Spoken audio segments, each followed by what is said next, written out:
My husband, male 36, and I, female 35, have been married for 2 years and together for about 3.5 years. We have a 7-month-old son. I don't know how to express how bad things have gotten without writing a novel, but essentially I'm a very sensitive person, while he is the type to brush things off and move on. Our fights can be extremely explosive, but he believes they're normal. He never apologizes for anything and instead claims that I'm the one at fault, that I'm crazy, and that I have emotional problems. I do have anxiety and attend therapy, but he can be an angry person at times. He also receives treatment for anxiety and depression, but most people who meet him think he's happy and easygoing. However, behind the scenes, he's difficult to be around and often angry. I don't believe I'm still in love with him. He claims he tries to show love and affection, but I rarely see it. He hasn't planned a date or done anything special in months. I'm posting here because last night, we had a major explosive fight that carried over into this morning. While watching TV, we've been experiencing intimacy issues lately, but I'm working on feeling closer to each other. I want to make our marriage work, but I need it to improve. Last night on the couch, he picked up his phone and I playfully took it from his hand, thinking we would cuddle and be intimate. However, he interpreted it as me being angry at him for being on his phone and started yelling, saying, "Stop grabbing my phone. I'm allowed to check the score of the game." He spends a lot of time on his phone, scrolling through videos or doing other things. I often make comments or give him disapproving looks to put the phone away when we're spending time together as a family or at my parents' house. Therefore, he assumed that my actions last night were similar, that I was mad at him for being on his phone, when in reality I was trying to be playful and take it away to initiate intimacy. After he screamed at me for taking his phone, I explained that wasn't my intention and that he owed me an apology. However, he refused to apologize, doubled down on his stance, and kept insisting that he expected this reaction from me due to my frequent comments about his phone usage. He believed his reaction wasn't that bad, and I should let it go, since I never let anything go. While I agree that it wasn't a monumental issue, all I wanted was an apology, which he adamantly refused to give. In the earlier stages of our relationship, he used to apologize, but now we're both fed up with each other, and unkindness has become the norm. It feels as though he will never apologize anymore. After he declined to apologize last night, things escalated to an unimaginable level. I did say that he's the worst husband in the world and that he's emotionally hurtful. I genuinely feel that he's not a great husband in many aspects and can be emotionally hurtful at times, but he took it as a personal insult, claiming I was saying the meanest things possible. I did say other unkind things that I can't recall, but he continuously insisted that we should drop it and move on. I felt unable to move on unless he apologized for initially yelling at me without reason, but he staunchly refused to apologize. Now, he's saying I should apologize for escalating the situation and making a big deal out of nothing. Now, for a few comments before the update. Comment 1. But last night we were on the couch watching TV, and he picked up his phone, and I took it out of his hand to throw it to the side because I thought this would make anyone mad, no matter what your motivation. Some people would silently tolerate it, but I assure you they don't like it and would resent it. He exploded disproportionately maybe, but as I said, a minor angry reaction would be normal, not a long screaming though. I would expect you to apologize in that situation. He yelled for a reason. You took the phone from his hand and threw it when he wanted to check something. I genuinely do feel like he is emotionally hurtful at times, but he took it to be that I'm insulting him and saying the meanest stuff in the world. I did say other things that were unkind. I can't remember all the details, but he kept just saying, "Drop it, drop it, drop it. Let's just drop it and move on." But I felt like I couldn't move on unless he apologized for initially yelling at me for no reason. You were being verbally hurtful, and he wanted to stop this situation instead of fighting back. You escalated because you wanted an apology from him for being angry about something normal people get angry about. And in the process, you said much worse things than those he demanded an apology for. Comment 2. This is terrible communication. You know you guys fight over the phone, so your cute move probably had subtext even if you didn't realize it. He got defensive, and then you did make a mountain of it by making him apologize. You called him hurtful and then said, He took it to mean I'm insulting him, which you are. I'm not saying he's not responsible, but I can see how the toxicity has reached this tipping point, and you really need a professional to help you communicate to each other without hurting each other or bringing in a decade of past hurt and anger into every conversation. Now for the update. Thanks for reading my last post. After that explosive fight, things have only gotten worse. The next day, I tried to talk to him about what happened, hoping we could find some common ground. I wanted to explain how his refusal to apologize made me feel, but he just brushed me off, saying I was overreacting. He went to work, and I was left at home with our son, feeling more alone than ever. By midweek, the tension was unbearable. We barely spoke to each other, and when we did, it was only about our son or household chores. I could feel the resentment building up inside me, and I knew he felt the same. One evening, I decided to take our son to my parents' house for a few hours, just to get some space. When I got back, he was furious. He accused me of trying to run away from our problems and not caring about our marriage. I tried to explain that I just needed a break, but he wouldn't listen. That night, we had another huge fight. He said he was tired of my constant nagging and that he couldn't stand living like this anymore. I told him I felt the same way, and for the first time, we both admitted that we were unhappy. It was a painful conversation, but it felt like a small step forward. At least we were being honest with each other. The next day, I decided to take a day off work to clear my head. I went for a long walk and thought about our relationship. I realized that I had been holding on to a lot of anger and resentment, and it was affecting everything. I knew I needed to make a decision about our future, but I wasn't sure what to do. When I got home, I found him sitting on the couch, looking defeated. He told me he had been thinking about our conversation and that he wanted to try couples therapy. I was surprised, but also relieved. Maybe this was the chance we needed to fix things. We agreed to give it a try and made an appointment for the following week. In the meantime, we tried to be more civil to each other. It wasn't easy, but we both made an effort. We spent more time together as a family, and I could see that he was trying to be more present. However, the underlying issues were still there, and it was clear that therapy was our last hope. The day of our first therapy session, I was nervous. I didn't know what to expect, and I was afraid that it would just make things worse. But as we sat in the therapist's office, I felt a glimmer of hope. Maybe this was the beginning of a new chapter for us. The therapist asked us to talk about our feelings and what had brought us to this point. I explained how I felt neglected and unappreciated, and he talked about how he felt constantly criticized and misunderstood. It was hard to hear, but it was also eye-opening. For the first time, I could see things from his perspective, and I think he could see mine. Over the next few days, we continued to attend therapy and work on our issues. It wasn't a quick fix, but it felt like we were making progress. We started to communicate better and understand each other more. I could see that he was trying to change, and I was trying to be more patient and understanding. However, just when things seemed to be getting better, something happened that forced me to make a hard choice. One evening, I found a message on his phone from a woman I didn't know. It was a flirty message, and it made my heart sink. I confronted him about it, and he admitted that he had been talking to her for a few weeks.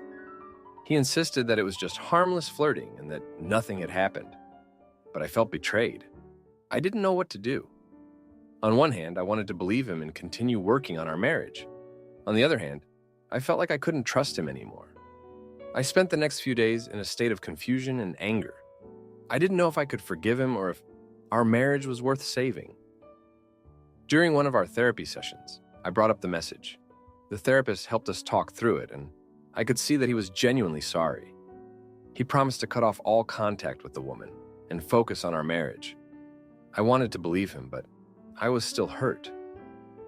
As the week went on, I thought a lot about our relationship and what I wanted for the future. I realized that I still loved him, but I couldn't keep living like this.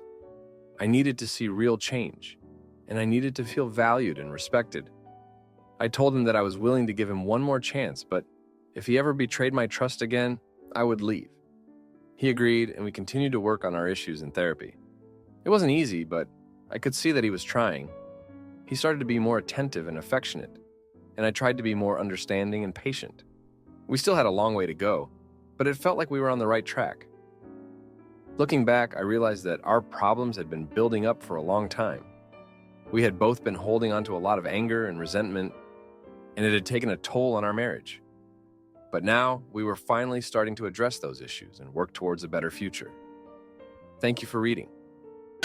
Aita for cutting off my social climbing friends. After they snubbed my wedding and baby news, 28-year-old female stopped talking to my friends, all females around 27, 30 after my wedding, because of how they made me feel. I'm the first friend in the larger group to have a child, get engaged, and married, because I'm the only one that has been able to keep a long-term boyfriend. And my baby was a little bit of a much-wanted accident. I've known these girls since I left high school, and I'm closest to 2 of them. There are about 3, 4 other girls in the bigger group that I was close with too. I won't deny that we didn't have good times together and a lot of history. But I have always felt the friendship was competitive, focused on social climbing, and no one genuinely cared for each other's happiness or successes. 2 girls in particular who I was closest to would always just talk negatively about one another and everyone else behind each other's backs. I find that they still behave the same way as when we were all 19. After having my beautiful baby, who is now 18 months old, I just have different priorities. A few examples that made me question our friendships were when I got engaged and had my bachelorette party and wedding. I truly felt like they couldn't care less. Or maybe they were a little jealous that the spotlight wasn't on them. My sister said they were a nightmare to organize the bachelorette party with, as they complained about the cost, and my sister ended up doing everything herself. They just didn't make me feel special. And thankfully, I have a few mom friends who made me feel truly special and made the day amazing for me. I don't feel like I was asking for much because I never make myself the center of attention. Come the wedding day, they barely spent time with me, just took selfies and posted everything on Instagram. They apparently were all on their phones during my speeches. They also didn't show up to the reception and didn't message me to congratulate me or ask how I am. Thankfully, I didn't react. I just stopped messaging them. It's been a few months and I've seen them maybe 1-3 times since. And it's been a couple of weeks since our last messages. I haven't been initiating any conversations. Last night I saw that they are all out together and they have invited a few other girlfriends that they have voiced to me they don't like at all. This is hurting my feelings because it seems like they purposely excluded me. But at the same time, how can I be sad they didn't invite me when I have clearly distanced myself from them? How can I move forward, stop caring, and get on with my life? I think about this situation daily, and although I don't like them and don't want to be friends with them anymore, I still feel caught up in the guilt and what if? Now for a few comments before the update. Comment 1. This is entirely a situation of your own making and now you're complaining about it? You clearly look down on them with your snarky comment about them failing to keep a long-term boyfriend. And from the way you write, I'm 100% sure that's the energy you project to them as well. You probably don't even realize you're doing it. You openly admit you haven't initiated a single interaction since the wedding, and that you don't like them. So you're here wanting what exactly? Sympathy? You clearly think you're too good for them, and now they're out of your life. Congrats. You got what you wanted. You can't also act like you're the victim here. Comment 2. Honestly, you sound super competitive. Half of your post is because I'm much better than them, and that's why they envy me. The other half is, I can't believe how the girls are because I'm so superior to them. They don't give a damn that I'm far away from them, knowing that I'm obviously the best of them all. You sound really exhausting. Now, for the update. Thanks for all the comments from my last post. So, a lot has happened in the past month, and I need to vent about it. First off, I decided to reach out to one of the 2 girls I was closest to, thinking maybe we could patch things up. I sent her a message asking if we could meet for coffee and talk. She agreed, and we met up at a local cafe. At first, it was awkward, but then we started talking about old times, and it felt like maybe we could rebuild our friendship. I told her how I felt about the wedding and how I felt excluded. She apologized and said she didn't realize how much it hurt me. We ended the meeting on a good note, and I felt hopeful. But then, a week later, I found out that she had told the other girls about our conversation. They all started messaging me, saying I was being dramatic and that I should just get over it. It felt like a slap in the face. I thought I was making progress, but it just made things worse. I felt betrayed and stupid for thinking things could change. Around the same time, I made a mistake that changed everything. I was talking to my sister about how I felt, and I accidentally sent a message meant for her to the group chat with the girls. In the message, I vented about how I felt they were fake and how I didn't trust them. As soon as I realized what I had done, I tried to delete it, but it was too late. They had all seen it. The fallout was immediate. They all started messaging me, calling me out for talking behind their backs. I tried to explain that it was a mistake, but they weren't having it. They said I was the one who was fake and that they were done with me. It hurt. But at the same time, it felt like a weight had been lifted. I didn't have to pretend anymore. In the midst of all this, I started spending more time with my mom friends. They were supportive and understanding, and it felt good to be around people who genuinely cared about me. One of them, who I'll call Sarah, shared her own story about losing friends after having her first child. It made me realize that I wasn't alone, and that it was okay to move on from toxic friendships. But before I tell you more about that, I need to mention something else that happened. My husband and I had a big fight about the whole situation. He felt like I was letting these girls control my emotions and that I needed to focus on our family. He was right, but it was hard to let go. We talked it out and he helped me see that I needed to set boundaries and prioritize my own happiness. So I started focusing on my family and my new friends. I joined a local mom group and started attending their events. It was refreshing to be around people who were in the same stage of life as me. I also started a new hobby, painting, which has been a great outlet for my emotions. As I spent more time with my new friends, I learned more about their own struggles and histories. Sarah, for example, had a similar experience with her old friends. She told me about how she had been part of a close-knit group in college, but after she got married and had kids, they drifted apart. It was hard for her at first, but she eventually found new friends who supported her and made her feel valued. Another mom friend, Emily, shared her story about dealing with postpartum depression and how her old friends didn't understand what she was going through. It made me realize that true friends are the ones who stick by you during the tough times, not just the good times. But I'll get to that in a bit. One of the most surprising things that happened was when one of the girls from my old group, who I'll call Lisa, reached out to me. She apologized for how things had gone down and said she missed our friendship. We met up for coffee and she told me about her own struggles with feeling left out and how she had been dealing with some personal issues. It was a heartfelt conversation and it made me see that maybe not all of them were as fake as I thought. However, I also realized that I needed to be careful about who I let back into my life. I decided to take things slow with Lisa and see if she was genuinely interested in rebuilding our friendship. So far, it's been going well, but I'm keeping my guard up. In the end, this whole experience has taught me a lot about myself and what I want in my friendships. I've learned that it's okay to let go of toxic relationships and that it's important to surround myself with people who genuinely care about me. I'm still working on moving forward and not letting the past affect me, but I'm getting there. Thanks for reading. Aita for wanting to throw out expired milk and being called dramatic by my boyfriend. My boyfriend and I have been together for 3 years. We have our moments, but I need an opinion on the situation. My boyfriend and I, we've grown up in pretty different environments.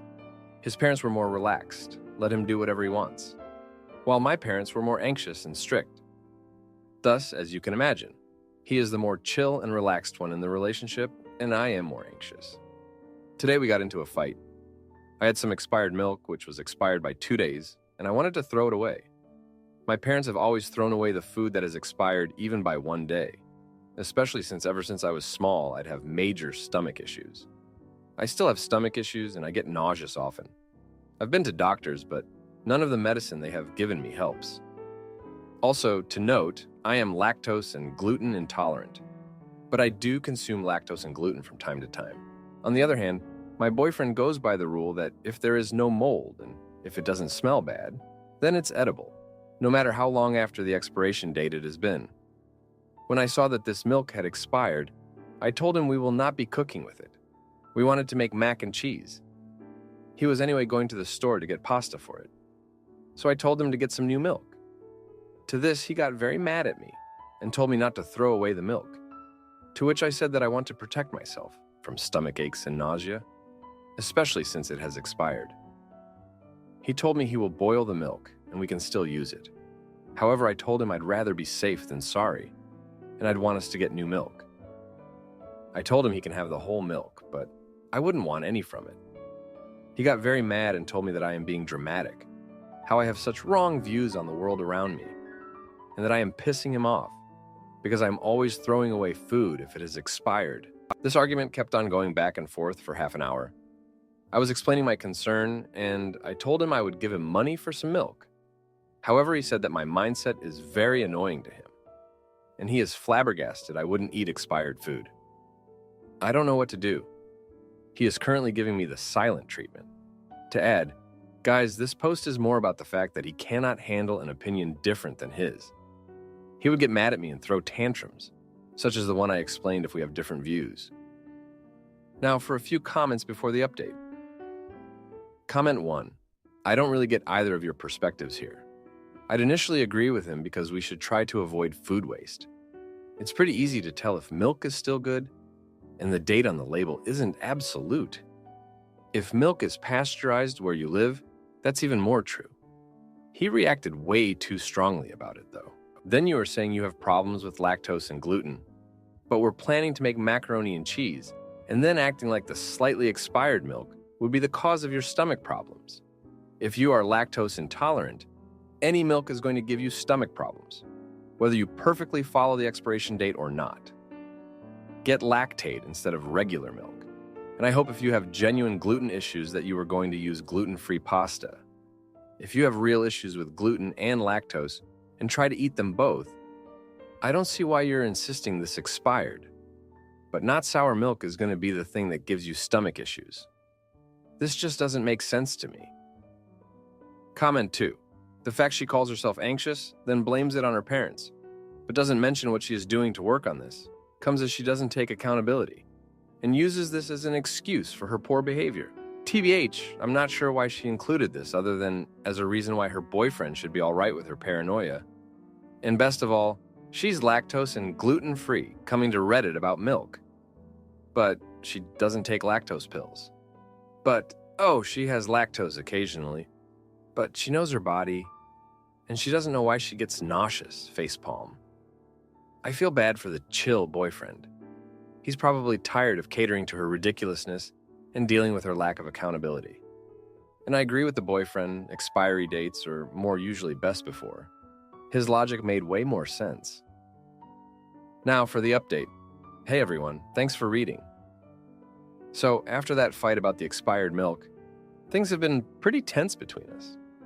For the first few days, he continued giving me the silent treatment, which was really frustrating. I tried to talk to him a couple of times, but he just brushed me off or gave me one-word answers. It felt like I was walking on eggshells around him, trying not to set him off again. About a week ago, we had another argument, this time about something seemingly trivial, but it escalated quickly. We were planning to go out for dinner, and I suggested a place that has good gluten-free options because, as I mentioned before, I have stomach issues and sometimes need to avoid gluten. He rolled his eyes and said he was tired of always having to accommodate my dietary needs.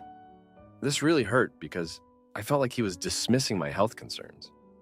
I snapped back, saying that I'm not doing it on purpose and that I just want to avoid feeling sick. He accused me of being selfish and making everything about me. That's when I lost it and told him that he's the one being selfish for not considering my health. The argument got pretty heated, and he ended up storming out of the apartment. He didn't come back until late that night, and when he did, he just went straight to bed without saying a word to me. The next morning, he acted like nothing had happened, which was infuriating. I tried to bring it up, but he just shrugged it off and said he didn't want to talk about it. A few days later, I found out from a mutual friend that he had been venting to them about our fights. Apparently, he feels like I'm too controlling and that I don't respect his opinions. This was a real eye-opener for me, because I didn't realize he felt that way. I thought I was just trying to take care of myself and make sure I don't get sick, but I guess he sees it differently. This led to another confrontation where I told him that if he has issues with me, he should talk to me directly instead of going behind my back. He got defensive and said that he needed someone to talk to because he felt like he couldn't talk to me without it turning into a fight. This was really upsetting because I thought we had good communication, but clearly we don't. The breaking point came 2 days ago when we were supposed to go grocery shopping together. I had made a list of things we needed, including some lactose-free milk and gluten-free pasta. He took one look at the list and threw it on the counter, saying he was done catering to my ridiculous dietary needs. I was stunned and asked him what he meant. He said he was tired of living his life around my restrictions and that he wanted to eat what he wanted without having to worry about whether it would make me sick. This was a huge blow because it made me realize that he doesn't really care about my well-being. I told him that if he feels that way, maybe we shouldn't be together. He didn't say anything, just grabbed his keys and left. I haven't seen him since. Now I'm faced with a really tough decision. Do I stay in this relationship and try to work things out, or do I walk away? On one hand, I love him and we've been together for 3 years, but on the other hand, I can't keep living like this. It's clear that he doesn't respect my health concerns, and I don't know if that's something that can be fixed. Thinking back, I realize that this isn't the first time he's dismissed my feelings. There have been other instances where he's made me feel like my concerns are invalid or that I'm being overly dramatic. For example, last year when I had a really bad stomachache after eating something with the gluten, he told me I was overreacting and that it was all in my head. At the time, I brushed it off because I didn't want to cause a fight. But now I see that it's part of a bigger pattern. I've also started to think about my own upbringing and how it's affected me. Growing up with strict parents who were always worried about my health has made me more cautious and anxious. I realize that this might be hard for someone like my boyfriend, who grew up with more relaxed parents, to understand. But that doesn't excuse his behavior. I need someone who will support me and take my concerns seriously, not someone who will dismiss them and make me feel like I'm being unreasonable. I've been talking to my best friend about all of this, and she's been really supportive. She reminded me that I deserve to be with someone who respects me and my needs. She also pointed out that my boyfriend's behavior is a form of emotional manipulation, which was hard to hear, but probably true. So I'm at a crossroads. Do I try to talk to him one last time and see if we can work things out? Or do I end the relationship and move on? It's a really hard choice, and I'm not sure what to do. Part of me wants to give him another chance because I love him and I don't want to throw away 3 years. But another part of me knows that I deserve better. Thanks for reading. If you like this video, you'll probably like these too. Also, while you're here, please consider subscribing. It's your support that keeps this channel alive and allows me to make better and longer videos. Have a great day.